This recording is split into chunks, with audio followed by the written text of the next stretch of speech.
सर्वांना नमस्कार. अर्जुन मयुरी लव्ह स्टोरीचे 87 भाग यापूर्वीच अपलोड केलेले आहेत. कृपया ते सर्व भाग ऐकण्यासाठी आपल्या चॅनलला सबस्क्राईब करा. आणखीन थोडा वेळ अर्जुन मयुरीजवळ बसला. आज तो फॅक्टरीत जाणार नव्हता हे तिनं ओळखलं. मग ती म्हणाली, अहो चला ना जेवायला. आणि तो म्हणाला, इच्छा नाही माझी. मला थोडा वेळ असंच बसू दे ना. मग ती काहीच नाही बोलली. पण त्यानं काही खाल्लं की नाही हे तिला माहीतच नव्हतं. आणि ती म्हणाली, अहो तुम्ही मला काय झाले ते नाही सांगितलं तरी एक गोष्ट सांगू का? आता तुम्ही ओव्हर थिंकिंग सोडून द्या. जे व्हायचं होतं ते झालं. जे काही संकट यायचं ते आलं आणि गेलं. आता त्याचा इतका जीवाला चटका लावून नका घेऊ तुम्ही. तुम्हीच म्हणता ना, एका जोकवर जास्त वेळ पुन्हा पुन्हा हसता येत नाही. तसंच एका गोष्टीवर पुन्हा पुन्हा दुःखी नाही व्हायचं. आणि तिचं हे बोलणं ऐकून त्याला खूप छान मोकळं मोकळं वाटत होतं. तो जरी सगळ्यांची समजूत घालत असला तरी त्यालाही अशी समजूत घालणारं कोणीतरी हवं ना. आणि ती त्याची बायको होती. तिच्या या स्वभावामुळे त्याचं व्यक्तिमत्व अधिक बहरत होतं. त्याचं सगळं क्रेडिट तिलाच जातं. सगळे व्याप, मनस्ताप, दुःख पचवून शेवटी बायकोच्या कुशीत शिरलं आणि तिनं प्रेमानं केसांवरून हात फिरवला की सगळे विचार किती हलके हलके होऊन हवेत उडून जातात. आणि मयुरी म्हणाली, अहो आता वेळ आहे त्या प्रॉब्लेमवर सोल्युशन काढण्याची. आणि मला माहीत आहे ते तुम्ही काढलंसुद्धा आहे. कारण तुम्हाला एकदा प्रॉब्लेम कळला की त्याचं सोल्युशन आधीच माहीत असतं. आणि माझ्या नवऱ्याला असं उपाशीपोटी काही सुचत नाही. पोट भरल्यावर किती काय काय सुचतं स्वारींना. आणि तिचं हे बोलणं ऐकून तो मनात म्हणाला, किती सुंदर बोलत असते नाही. म्हणूनच मला हिच्याशी मैत्री करायची होती. पण मॅडम आसपास 1 किलोमीटरवर सुद्धा फिरकू देत नव्हत्या. आणि मग त्याला हसवण्यासाठी तीच पुढे म्हणाली, आणि माझ्या नवऱ्याने जर रसगुल्ले खाल्ले ना तर मग विचारूच नका. त्याचं डोकं किती सुपरफास्ट काम करतं. आणि तो हसून म्हणालाच, तू देशील मला रसगुल्ला? हो चला, आहे अजून शिल्लक. पण ते तर तुझ्या मावशीने तुझ्यासाठी आणले आहेत ना. आणि मयुरी म्हणाली, मग तुम्ही माझे कोण आहात? प्रेग्नंट मी असले तरी कौतुक आणि लाड आपल्या दोघांचेही व्हायला हवेत ना. शेवटी तुमची मेहनत आहे ना. आणि आता फुल पोशाख पण घेणार तुम्हाला डोहाळे जेवणात घालायला. आणि माझ्याजवळ बसून ओवाळणार सुद्धा. ती त्याला लहान मुलाला दाखवावी तशी प्रलोभने दाखवून त्याचं लक्ष दुसरीकडे वळवत होती. आणि स्वारी लगेच उठत म्हणाली, हो ग, आता 5वा महिना लागेल ना तुला. मला तुझं गिफ्ट घ्यायचं आहे आणि डॉक्टरांकडे जाऊन यायचं आहे आपण. हो हो जाऊया, पण आधी जेवण तरी करा ना. तू जेवलीस आणि फळ खाल्लंस ना? माझ्या तर लक्षातच नाही आज तुला विचारायचं. आणि मयुरी हसायला लागली. आणि अर्जुन म्हणाला, का गं अशी का हसतेस? आणि ती म्हणाली, अहो तुम्ही जरी नाही चारलं फळ तरी तुमचा ज्युनियर गप्प बसतोय होय. अजिबात उपाशी राहून देत नाही तो मला. लगेच खायची आठवण करून देत असतो. आणि अर्जुन हसायला लागला. त्यानं तिच्या पोटावर हात फिरवला. आता गोल गोल पोट दिसत होतं तिचं. आणि तिची तब्येत फार छान झाली होती. गालसुद्धा गोल गोल आकार घेऊन वर आले होते आणि नुसत्या लाडूसारखी गोल गोल दिसत होती. आणि अर्जुन तिला म्हणाला, खूप छान दिसतेस हा मयू, माझा लाडू. असं म्हणून त्यानं तिला लाडानं मिठी मारली. आणि ती हसली. इतक्यात त्याचा फोन वाजला. प्रीती होती आणि त्यानं जीभ चावली. कारण इतके दिवस झालं फोन नाही आणि ती नाराज असणार आणि ओरडणार. आणि ती म्हणाली, दादू कसा आहेस रे? मी छान आहे. आणि तू ग? आणि घरचे कसे आहेत सगळे? आणि प्रीती म्हणाली, सगळे छान आहेत. आणि तुझं बाळ कसं आहे? आणि प्रीती म्हणाली, तेच तर आज सकाळपासून खूप लाता मारत होतं. त्याला मामाची खूप आठवण येत होती ना, म्हणून मग मी फोन लावला तुला. आणि अर्जुन म्हणाला, हे बरं असतं हा तुम्हा बायकांचं. जे काही स्वतःला करू वाटतं ते बाळाच्या नावावर खपवून रिकामं होता तुम्ही. ए प्रीती, उद्या तुझ्या बाळाला त्याच्या बापाला लाथा मारू वाटल्या तर खरंच तू अजयला लाथा घालशील का? आणि प्रीती लटक्या रागात म्हणाली, काय रे दादू तू पण, असं कुठं होतं का? आणि अर्जुन खूप हसत म्हणाला, आता आम्हाला काय माहीत तुमच्या बेडरूममध्ये काय काय होतं. सगळं गुपचूप होतं की आम्हाला कोण सांगतंय होय? बाळाच्या नावाखाली काय काय करून घेत असशील नवऱ्याकडून. आज काय तर बाळाला सर्कस बघू वाटली, मग नवरा लगेच जोकरसारखा नाचत असेल ना. उद्या काय तर बाळाला प्राणी संग्रहालय पाहायची इच्छा झाली, मग नवरा लगेच माकडासारख्या उड्या मारत असेल होय ना. आणि मयुरी खूप हसायला लागली आणि म्हणाली, काय होतं मी पण, बास करा की आता. आणि प्रीती म्हणाली, काय गं वहिनी सांग ना तुला, असं म्हणून गाल फुगवून बसली. आणि अर्जुन म्हणाला, मग मी खोटं बोलतोय का? सांग बरं. आणि प्रीती म्हणाली, मग वहिनीच्या पोटातलं बाळ काय काय करून घेतं तुझ्याकडून, सांग बरं. आणि अर्जुनराव म्हणाले, आमचं तर काय विचारूच नको, त्याला तर सारखं सारखं प्रेमच करू वाटतं. मग काय, आम्हाला पण करावं लागतं प्रेम आमच्या बायकोवर. आणि मयुरी म्हणाली, चावट कुठले, एक नंबर आगाऊ.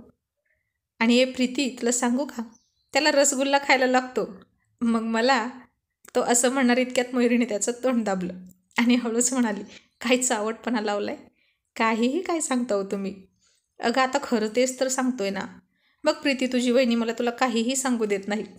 आणि प्रीती म्हणाली, वहिनी अगं बोलू दे त्याला, नाहीतर तो तुला सोडणार नाही पुन्हा. आणि अर्जुन म्हणाला, गुड गर्ल. हां, तर मी काय सांगत होतो की आमचं बाळ आहे ना, त्याला एकदा लावणीच ऐकू वाटत होती. आणि मयुरीने मोठे डोळे केले आणि म्हणाली, काहीही बोलतात हे, यांना काही ताळतंत्र राहिलंच नाही. मग रे दादू, तू काय केलंस, प्रीतीने उत्सुकतेने हसत विचारलं. अगं मग काय, रात्रभर मीच मुजरा करून दाखवलं ना तुझ्या वहिनीला. आणि हे ऐकून दोघीही फार फार हसत होत्या. आणि इतक्यात अजयची चाहूल लागली आणि प्रीती म्हणाली, दादू चल ठेवते फोन मी, अजय आलेत बहुतेक. आणि अर्जुनराव म्हणाले, घ्या आता दिवसभर बाळाच्या आडून तुमच्या मनात असलेल्या सगळ्या इच्छा पूर्ण करून. हां, आणि आम्ही पण बघतो आमच्या बाळाची नवीन काय डिमांड आहे का. आणि फोन ठेवला. आणि मयुरी म्हणाली, काय हो, काहीही बोलतात का तुम्ही, तुम्हाला लाजच नाही वाटत. अजिबात नाही, असं म्हणून तो म्हणाला, सांग की तुला काय हवंय, कधी काही मागत नाहीस. आणि ती म्हणाली, आता बाळच काही सांगत नाही तर मी काय करू, ते तृप्त आहे, जे मिळतंय ते पुष्कळ आहे त्याला. मग अर्जुन म्हणाला, तुला चिंचा, बोरं, कैरी नाही का खाऊ वाटत, बायकांना तर किती आवडत असते या दिवसात खायला. मग मयुरी म्हणाली, नाही, मला आंबट पदार्थ नाही खाऊ वाटत. तिचे डोहाळे सगळ्यांपेक्षा हटकेच होते. आणि मग म्हणाली, आता बाळाची काय इच्छा आहे सांगू का. आणि अर्जुन म्हणाला, सांग, आत्ता पूर्ण करतो. आणि ती म्हणाली, बाबा अजून जेवले नाहीत ना त्याचे. आणि तो हसायला लागला, लगेच उठला आणि म्हणाला, चल तू वाढ, मी फ्रेश होऊन आलो. 8 वाजले होते आता. आणि अर्जुनराव भारीच तयार होत होते. ब्लू रंगाची जीन्स आणि फुल भायांचा टी-शर्ट घातला होता त्यानं. खूपच हँडसम दिसत होता तो, एकदम खोबऱ्याच्या कवकवीत तुकडा, पांढरा शुभ्र. आणि इतक्यात मयुरी आत आली आणि त्याला असं पाहून तिला बरं वाटलं. चला सॉरी, आता जे काही टेन्शन होतं त्यातून बाहेर आली म्हणायची. तिला अजूनही त्यानं काही सांगितलं नाही आणि दुसरीकडून कुठूनही तिला ते कळणार नव्हतं, कारण सचिनही लताला काही बोलणार नव्हता. मित्रांच्या बऱ्या वाईट सिक्रेट गोष्टी या सिक्रेटच ठेवायच्या असतात, अगदी शेवटच्या श्वासापर्यंत. तेच खऱ्या मित्राचं कर्तव्य असतं. आपली संगत अशा मित्रासोबत ठेवायची जो आपल्या तोंडावर गंमत करेल पण आपल्या पाठीमागे आपली किंमत करेल. आणि अर्जुनराव हे अशा मित्रांपैकी एक होते. त्याला आपल्या मित्राचं हे सिक्रेट बायकोला पण सांगायचं नव्हतं, कारण पुन्हा अभिला मयुरीसमोर आल्यावर खालीमान घालायला लागू नये म्हणून, अपराध्यासारखं वाटू नये म्हणून. आणि आता अर्जुन त्याचा आवडता परफ्यूम मारत होता आणि त्याला ती त्याच्याकडे एकटक पाहत असताना दिसली. आणि अर्जुनने तिच्याजवळ जात तिच्याही अंगावर परफ्यूमचा फवारा मारला. आणि ती लाडात त्याला रागवत म्हणाली, अहो हे काय, माझ्या अंगावर का मारला तुम्ही सेंट. आणि अर्जुन हसून म्हणाला, माझी खुळी मयुराणी, सेंट नाही गं, परफ्यूम म्हण, परफ्यूम. आणि ती म्हणाली, तेच ते, पण तुम्हाला माहीत आहे ना मला नाही आवडत, मला मळमळ होते त्या वासाने. आणि अर्जुन म्हणाला, मग फुलांचा वास बरा आवडतो की तुला, किती मन भरून मोगऱ्याचा वास घेतेस, गजरा सुकला तरी वेणीतून काढत नाहीस. आणि मयुरी म्हणाली, ते जिवंत फुलं असतात, मला खऱ्या मोगऱ्याचा वास आवडतं, खोट्या खोट्या बाटलीत बंद करून ठेवलेला नाही. सुगंध काही बंद करून ठेवतात का कुठं, खरा अस्सल सुगंध हा कसा वाऱ्यावर दरवळत राहायला पाहिजे ना. आणि अर्जुन तिला मिठी मारत म्हणाला, तुझ्या या अस्सलपणामुळेच आणि नैसर्गिक सौंदर्यामुळेच तर तू मला खूप आवडतेस, कळलं. कुठलाही मेकअप नाही, फॅशन नाही, उंच सँडल नको, मॉडर्न ड्रेस नको, छोटे केस नको, तू कशी छान साडी घातलेली, लांबसडक काळे भोर रेशमी केस, त्यात गजरा, हातात बांगड्या, गोल टिकली, गळ्यात मंगळसूत्र आणि डोळ्यात लज्जा, अशी बाबा कदमांच्या कादंबरीतील हिरोईन वाटतेस बघ मला. मला तुझ्यासारखीच बायको हवी होती. अगदी सर्वांना तुझ्या या सिंपल लुकची भुरळ पडते आणि मी तर पूर्ण फिदा झालो आहे तुझ्यावर. तुझ्या सान्निध्यात, तुझ्या मिठीत आलो की फार पवित्र, शांत, निर्मळ वाटतं बघ मयू. आणि ती लाजून हसत म्हणाली, हो का अर्जुनराव, इतकाच माझा सिंपल लुक आवडतं तर मग त्या अलिबागमध्ये काय केलं होतं, ते काय होतं. आणि खूप खूप हसायला लागला तो, अगदी दिलखुलास. ती त्या शॉर्ट ड्रेसबद्दल बोलत होती आणि अर्जुन म्हणाला, अगं हे मन आहे ना, खूप चंचल आणि हलकट आहे बघ. असा शॉर्ट ड्रेसमधल्या मुली दिसल्या की मलाही काहीतरी वाटतंच की, शेवटी मीही पुरुषच आहे ना. मग पुन्हा आपलं लक्ष नको जायला तिकडं, म्हणून आपल्या बायकोलाच मनसोक्त पाहायची हव्या त्या ड्रेसमध्ये. आता उगाच बाहेर अशा मुलींकडे बघत बसलो सारखा सारखा तर मला तुडवून काढतील की. आपल्याला कोण बघू देईल का मन भरेपर्यंत. म्हणून तुला तो ड्रेस आणला. आणि मयुरी म्हणाली, बघा माझा स्वच्छ निर्मळ मनाचा नवरा एकीकडे म्हणतो दुसऱ्या मुलीवर नजर जाते, तर दुसरीकडे म्हणायचं नजर जाऊ नये म्हणून तुलाच पाहायचं. आणि तो म्हणाला, तुला नाही कळणार आम्हा पुरुषांचं दुःख.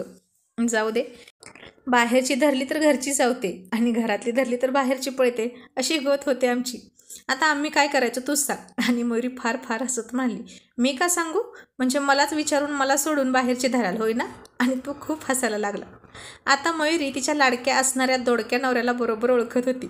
आणि मग अर्जुन तिच्याजवळ जात तिच्या पाठीवरून हळूवार हात फिरवत म्हणाला, मयू, पण अलिबागमध्ये मला ही एक गोष्ट कळली बरं का. आणि ती शहारली आणि हळूच गालात हसत लाजत म्हणाली, काय कळलं. आणि अर्जुन म्हणाला, हेच की माझी बायको मॉडर्न राहत नाही म्हणून ठीक. जर का ती मॉडर्न राहायला लागली ना तर सगळ्या हिरोईन झक मारतील बघ तुझ्या पुढे. आणि मयुरी लाजून चूर होऊन म्हणाली, गप्प बसा हां, पुरे पुरे, नका मला असं हरभऱ्याच्या झाडावर चढवू. एवढी पण काही चांगली नव्हती दिसत मी. आणि अर्जुन म्हणाला, अगं खरंच तू खूप हॉट दिसत होतीस. आता माझ्या डोळ्यांसमोर सनी लिओनी जरी आली ना तरी मला तिचं काहीच वाटणार नाही.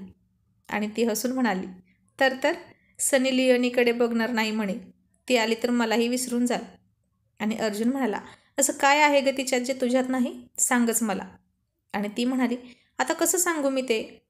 मग अर्जुन म्हणाला, तेच तर, काही वेगळं नाहीच तर काय सांगशील. हां, पण एका गोष्टीच्या बाबतीत तूच तिच्यापेक्षा जास्त सरस आहेस. कोणती. मयुरी म्हणाली. आणि अर्जुन म्हणाला, निर्मळ मन आणि शालीनता. बाकी सगळं कॉपी करता येईल, ड्रेस, चपला, मेकअप, केस, पण सुंदर मन, डोळ्यातील स्वच्छ वासनाविरहित निर्मळ भावना आणि हे गोड गोड घायाळ करणारं हसू, ते कसं कॉपी करायचं. म्हणून तर माझ्यासाठी तरी तूच जास्त सरस आहेस तिच्यापेक्षा. आणि त्याचं हे बोलणं ऐकून मयुरीला स्वतःचाच हेवा वाटत होता. मग दुसऱ्यांना तर वाटणारच ना. किती ते प्रेम बायकोवर. अर्जुनरावांनी तिला खूप खूप स्पेशल बनवून टाकली होती त्यांच्या या एकनिष्ठ प्रेमाने. आणि तिने प्रेमाने त्याला मिठी मारली.